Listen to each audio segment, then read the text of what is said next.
Hey, Will, do you ever wonder where the best place in the world to look at stars is? Did you ever wonder that? No. Well, maybe you should have, Oh, because these scientists did exactly that.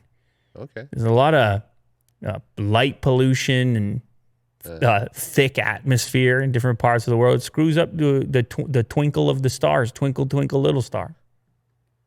How I wonder what you are. Uh, Yeah.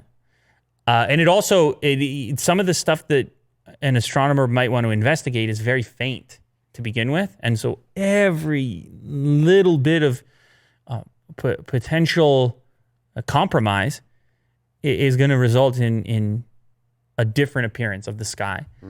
And so this is something I really didn't know much about, but I told you I like to look at the sky. Well, I think everybody likes to look at the sky. And I had learned about a handful of telescopes in certain parts of the world where you can get these tremendous views, but it didn't strike me that you would be able to pinpoint a location on Earth that just is the best, period, no matter what. And there's a number of factors that go into it, but it turns out that optimal place is actually in Antarctica. oh, okay. And it's tremendously cold there. Let me give you an idea here, okay?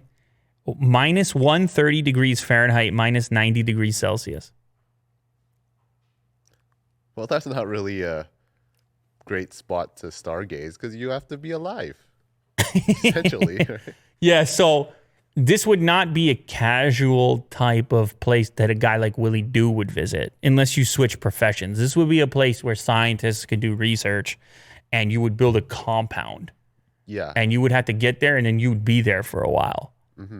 That's the proposition of how this could be utilized. But, I mean, it remains to be seen if that'll be the case. They just wanted to determine if this existed, where would it be?